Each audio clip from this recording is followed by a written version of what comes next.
Hi friends, welcome back to Navya Classes. मैं Neetu Tripathi. Friends, last video में हमने मैथ्स ओलंपियाड सीरीज का चैप्टर 4 फ्रैक्शन का प्रैक्टिस सेट स्टार्ट कर दिया था। आज हम उसी प्रैक्टिस सेट को कंटिन्यू करेंगे। इससे पहले की वीडियोस अगर आपने नहीं देखी है तो आप चैनल पर विजिट कर सकते हैं। वहां पर आपको मैथ्स ओलंपियाड सीरीज की प्लेलिस्ट मिल जाएगी। चैनल पर अगर पहली बार आए हो तो चैनल को सब्सक्राइब करें एंड बेल आइकन प्रेस करना ना भूलें, जिससे आपको आगे आने वाली वीडियोस मिलती रहे। तो बढ़ते हैं आज के इस वीडियो में और कंटिन्यू करते हैं अपना प्रैक्टिस सेट। लास्ट वीडियो में हमने क्वेश्चन नंबर 10 तक सॉल्व किया था। अब हम कंटिन्यू करेंगे क्वेश्चन नंबर 11 से। इन 11th question, express the shaded parts in the following figure. ये फिगर दिया गया है, हमें बताना है शेडेड पार्ट। तो शेडेड पार्ट कितने हैं ये हमें फ्रैक्शन के थ्रू बताने हैं। यहाँ पर कितने सर्कल्स दिए गए, पहले इसे काउंट करते हैं। 1 2 3 4 5 6 7 8 9 10, टोटल 10 सर्कल्स है। इट मीन्स के 10 पार्ट्स डिनोमिनेटर आ जाएगा। और कितने शेडेड हैं? 1 2 3 4 पार्ट शेडेड है। तो 4/10 इसका फ्रैक्शन होगा। अब हम चेक करते हैं कि हमारा कौन सा ऑप्शन सही है। फर्स्ट 2/4 नहीं, 3/5 नहीं, 4/9 नो, 4/10 यस। देखिए मैच कर रहा है ना। जो शेडेड पार्ट है हमने यहाँ पे पहले अपने अकॉर्डिंग लिख लिया, फिर उसके बाद ऑप्शन से मैच करके डायरेक्ट ऑप्शन को टिक कर देंगे। तो ये हमारा आंसर आ गया 4/10। सिंपल है। पहले हम होल पार्ट को काउंट करेंगे, होल पार्ट को डिनोमिनेटर में लिखते हैं एंड जो शेडेड पार्ट है उसको ऊपर लिखेंगे। अगर हमसे नॉन शेडेड पार्ट का पूछते तो हम नॉन शेडेड पार्ट को काउंट करके यहाँ पे नॉन शेडेड पार्ट को लिखते। जिस पार्ट के बारे में पूछा गया है उसको हम न्यूमरेटर में लिखेंगे और टोटल को डिनोमिनेटर में लिखा जाएगा। 12th क्वेश्चन, 3/5 प्लस 2/5 ये लाइक फ्रैक्शन है। इस फ्रैक्शन का ऐड करके हमें बताना है कि ये फिगर में से कौन सा सही है। तो पहले हम सॉल्व कर लेते हैं। 3/5 प्लस 2/5 क्या हो जाएगा? इस तरह के फ्रैक्शन में न्यूमरेटर्स को सिर्फ ऐड करते हैं, डिनोमिनेटर सेम रखते हैं।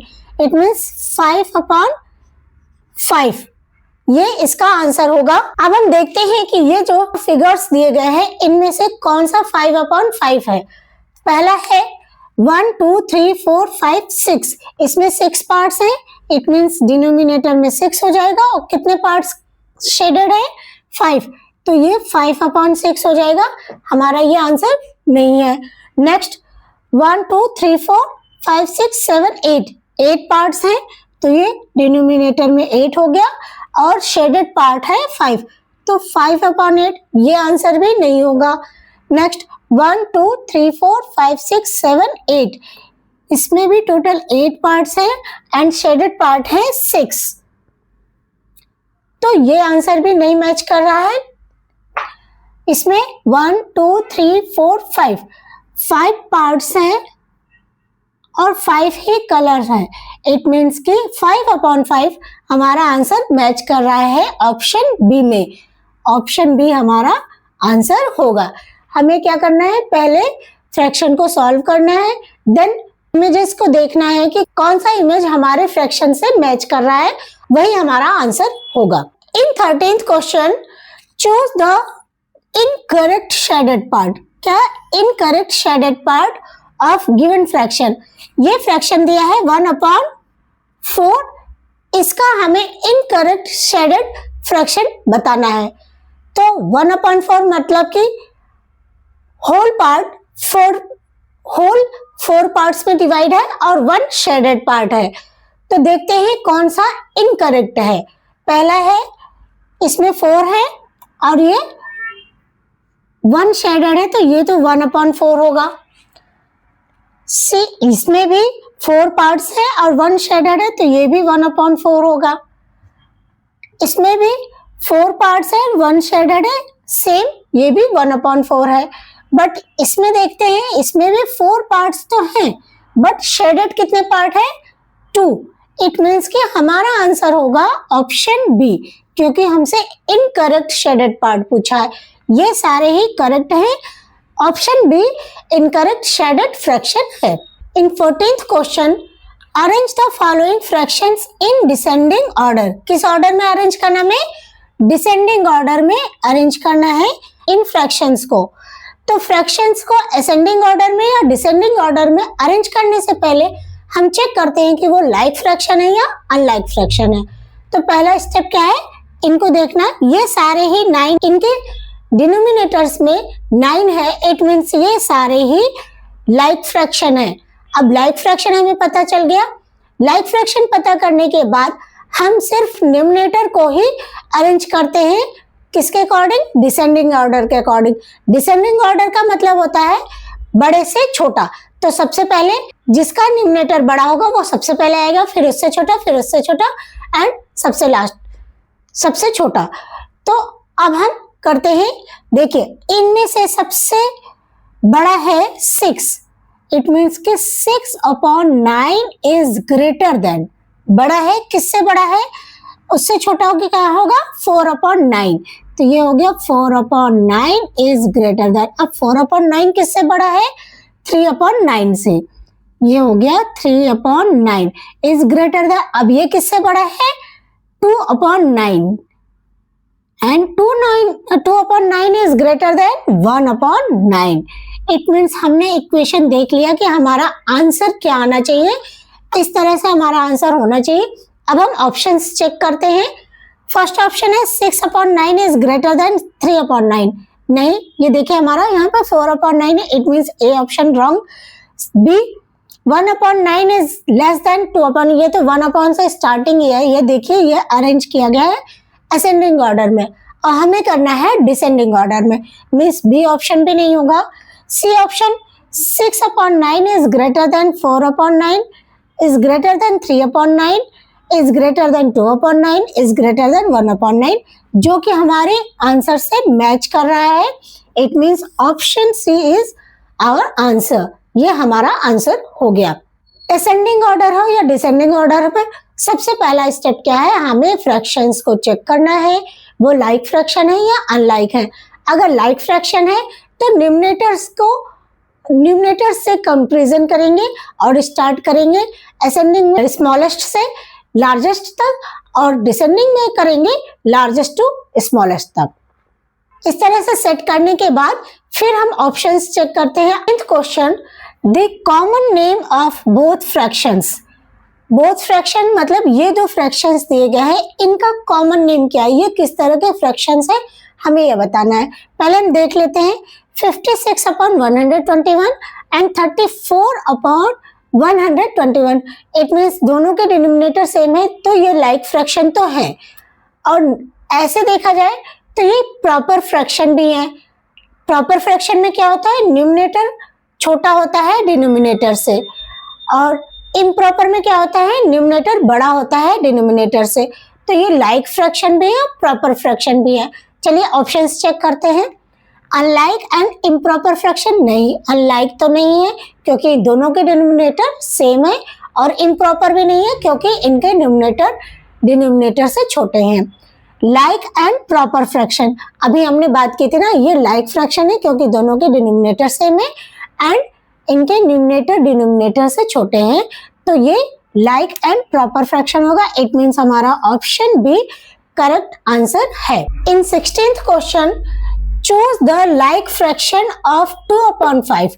2/5 का हमें लाइक फ्रैक्शन बताना है फ्रॉम द फॉलोइंग फ्रैक्शंस। ये फ्रैक्शंस दिए गए हैं, इनसे हमें लाइक फ्रैक्शन बताना है। किसका?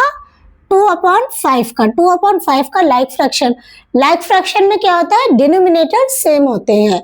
तो चलिए देखते हैं डिनोमिनेटर इसका क्या है? 5।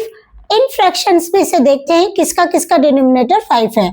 तो ये 3/5 एंड 12/5, इन दोनों के डिनोमिनेटर सेम है। इट मीन्स कि इसका लाइक फ्रैक्शन यही दोनों होगा। इसमें देखिए ये इसका 1/2 है, 2 डिनोमिनेटर है, ये 5 है, ये डिफर है। 11/3 यहाँ 3 है डिनोमिनेटर में, इट मीन्स ये भी लाइक फ्रैक्शन नहीं होगा। तो हमारा आंसर होगा 3/5 और 12/5। अब हम ऑप्शंस चेक करते हैं। फर्स्ट ऑप्शन में 3/5 12/5, इट मीन्स हमें पहले ही ऑप्शन में आंसर मिल गया, हमारा पहला ही ऑप्शन सही है, ऑप्शन ए सही होगा। 2/5 की लाइक फ्रैक्शंस होंगे 3/5 and 12/5। In 17th question add the following fractions, ये फ्रैक्शन दिया है, हमें इसको ऐड करना है। फ्रैक्शन को ऐड करने से पहले हम ये चेक करते हैं लाइक फ्रैक्शन है या अनलाइक फ्रैक्शन। लाइक फ्रैक्शन है, चलिए देखते हैं, 3/7 प्लस 5/7 प्लस 8/7, तीनों के ही डिनोमिनेटर में 7 आ रहा है, इट मीन्स कि ये लाइक फ्रैक्शन है। अब ऐसे में हमें क्या करना होता है, इनको सिर्फ डिनोमिनेटर्स को ऐड करना होता है, डिनोमिनेटर सेम होगा, means 3 plus 5 plus 8 equals to 16/7। तो इसका ऐड, इन तीनों फ्रैक्शंस का ऐड आएगा 16/7। अब हम जल्दी से अपना ऑप्शन चेक करते हैं। ऑप्शन नंबर ए है 7/11, रॉन्ग। बी 16/7 जो कि हमारे आंसर से मैच कर रहा है, इट मीन्स कि इसका आंसर होगा option B 16/7। 18th question, subtract the following fractions, ये फ्रैक्शंस दिए गए हैं, इनको हमें सब्ट्रैक्ट करना है। लास्ट क्वेश्चन में हमने ऐड किया था, अब हमें सब्ट्रैक्ट करना है। ऐड हो या सब्ट्रैक्शन हो, दोनों में ही लाइक फ्रैक्शन का होना जरूरी है। तो ये क्या है, ये लाइक फ्रैक्शन है क्योंकि दोनों के डिनोमिनेटर 9 है, तो ये लाइक फ्रैक्शन है। अब हम इनको सब्ट्रैक्ट करते हैं। सब्ट्रैक्ट करने के लिए भी सेम क्या करना होता है, डिनोमिनेटर वही रहेगा, न्यूमरेटर से हम माइनस करेंगे, न्यूमरेटर्स में सब्ट्रैक्शन करेंगे 8 माइनस 5, इट मीन्स कि ये 3/9। 3/9 को हम अगर लोवेस्ट टर्म में लिखें तो हम क्या लिख सकते हैं, 1/3, क्यों, दोनों ही 3 से डिवाइड हो जाएंगे इसलिए। तो ये हो गया 1/3, या तो हमारा आंसर 3/9 होगा या 1/3 होगा। Let's check options. First option 2/7, no, wrong. B 7/13, नहीं, ये भी नहीं होगा। सी 1/3, 1/3, देखिए हमने 1/3 किया है ना, इट मीन्स कि ऑप्शन सी करेक्ट आंसर है। ऑल द अबव हो नहीं सकता क्योंकि ये दोनों ही गलत है, और नन ऑफ दीज भी नहीं होगा क्योंकि हमें ऑप्शन सी आंसर मिल गया है।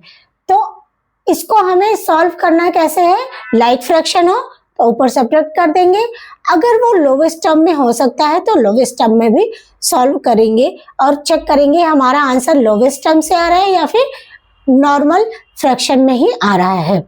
इन 19th question, simplify 1/2 plus 3/2 multiply by 4 है, तो पहले हम इसको ऐड करेंगे, ब्रैकेट में जो चीज है उसको पहले सॉल्व करेंगे। तो इनको ऐड करने पर ये लाइक फ्रैक्शन है, ऐड करते हैं, 1 प्लस 3 क्या हो जाएगा, 4, 4/2 मल्टीप्लाई 4। अब 4/2 को अगर लोएस्ट टर्म में लाएंगे तो 2 2 4, इट मीन्स कि 2 मल्टीप्लाई 4 इक्वल्स टू आ गया 8। हमारा आंसर क्या आ रहा है, 8।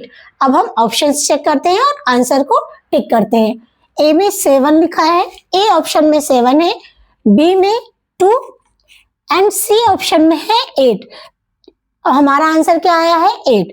तो ऑप्शन सी हमारा करेक्ट आंसर हो जाएगा। सिंप्लीफाई करने का यही तरीका होता है, पहले हम ब्रैकेट के अंदर के पोर्शन को सॉल्व करते हैं, फिर उसके बाद ब्रैकेट के बाहर के पोर्शन को सॉल्व करते हैं। 20th question, identify the improper fraction from the options given below. हमें क्या पता करना है, क्या बताना है, इम्प्रॉपर फ्रैक्शन। हमें इम्प्रॉपर फ्रैक्शंस देखना है इन सारे ऑप्शंस में से। चलिए देखते हैं, 11/4। पहले तो हम जान लें कि इम्प्रॉपर फ्रैक्शन होता क्या है। इम्प्रॉपर फ्रैक्शन मतलब कि ऐसा फ्रैक्शन जिसका डिनोमिनेटर न्यूमरेटर से छोटा हो, या हम कह सकते हैं न्यूमरेटर डिनोमिनेटर से बड़ा हो। तो देखते हैं 11/4 पहला ही ऑप्शन है जिसमें न्यूमरेटर डिनोमिनेटर से बड़ा है, तो क्या ये ऑप्शन सही है? अदर ऑप्शंस में एक बार देख लेते हैं। 3/4 ये तो प्रॉपर फ्रैक्शन है, 2/3 ये भी प्रॉपर फ्रैक्शन है, एंड 1/4 ये भी प्रॉपर फ्रैक्शन है।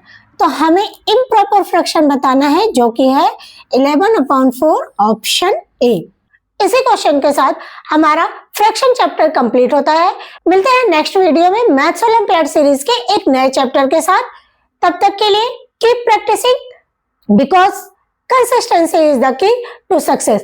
कंसिस्टेंसी बनाए रखेंगे और मैथ्स ओलंपियाड को बीट करके दिखाएंगे। Thanks for watching. Please like, share and subscribe my channel. Thank you.